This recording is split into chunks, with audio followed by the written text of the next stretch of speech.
Aloha and welcome to Java.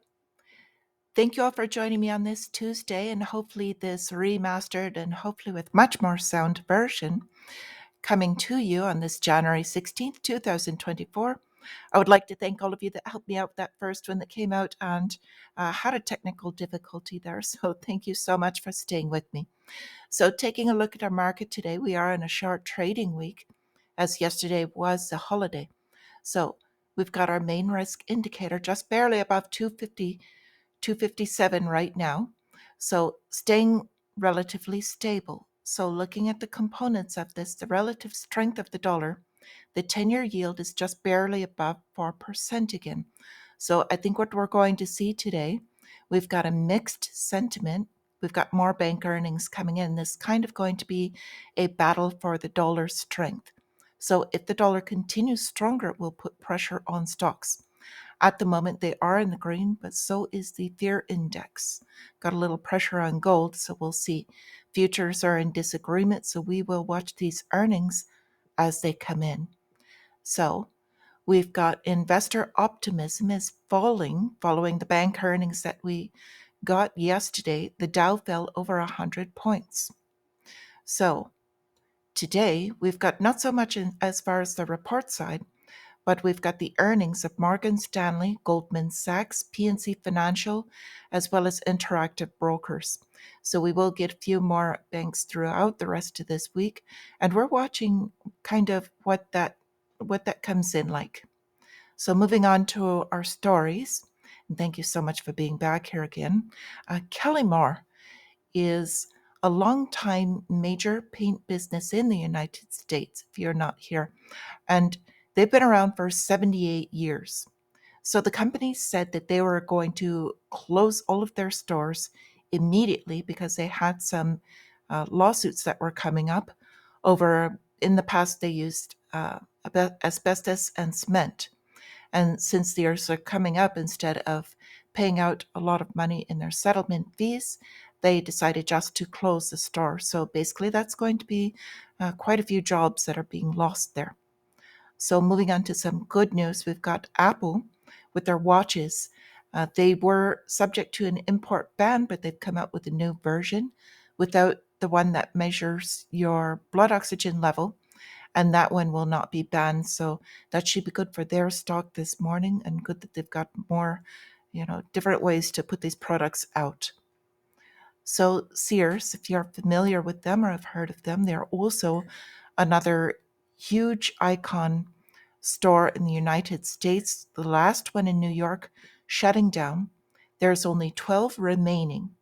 So they used to put out catalog at the turn of the century, basically, where you could purchase anything you needed, including and up to a home. So it's kind of sad that we're seeing Sears even give in to this. They've been around for such a long time. So back to our news, we've got the government in the United States has passed a stopgap funding measure. So this is just to stop the government shutdown that would be pending. So they're going to be spending moving forward. We know they're going to inflate more and find different reasons to continue to spend, whether it's the wars going on or whatever else they can find.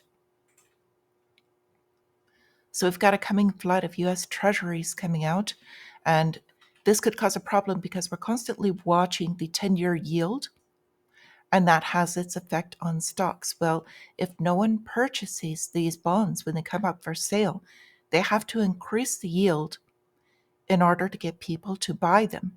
So if that 10-year yield spikes up, that puts tremendous pressure on stocks, and that could cause basically major issue at that point in time.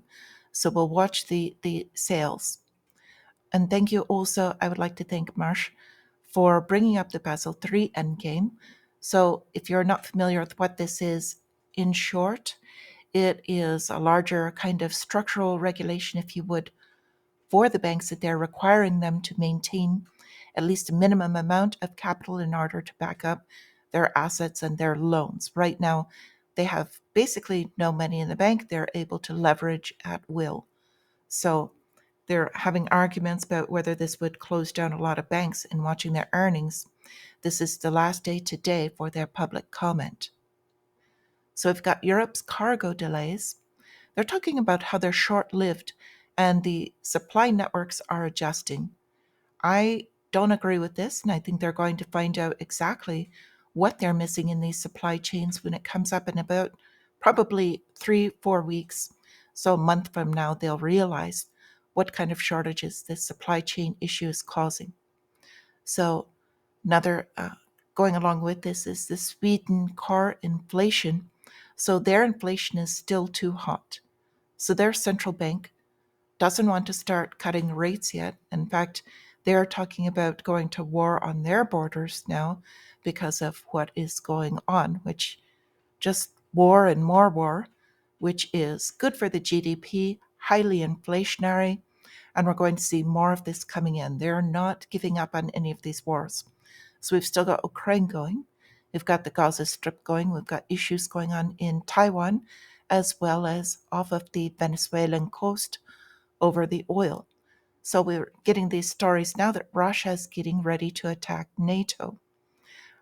I don't necessarily agree with this. I think that Russia is in a good position right now. All they have to do basically right now is sit back and watch everybody else kind of play their games in front because they've got enough coming in that they're benefiting from this. We've got NASA from the United States. They unveiled an X 59 supersonic aircraft. So, and it does look really, really cool, but this again is more defense spending, more war spending, and more inflationary. Maybe they're creating these wars, they just want to use these. Not sure. So, on to our lava updates. We do have in the United States this spring, summer time, they're going to be inundated with a double brood of cicadas. So, this hasn't happened for the past 200 years. And there's basically going to be just a huge presence of these coming out in, normally they're in the east along the coast, but it looks like these are going to be across the entire east into the Midwest because there will be so many of them. And they're talking about how they're all going to be coming out at once as soon as it gets warm. So they've got a 13-year and a 17-year swarm. So that ought to be interesting. They say there's so many covering the ground that they can make the roads slippery from driving on them. So last thing I wanted to bring up is this speeder. It's the Airborne flying motorcycle. And the article said everything you need to know about it, but didn't answer my questions. And the last one being whether they take trade-ins. So we'll see whether this is, they're not necessarily designing it to be military, but it looks like a lot of fun. So with this, I want to urge you all to have a wonderful day. Think outside their system, and until I see you again, my friends, stay free.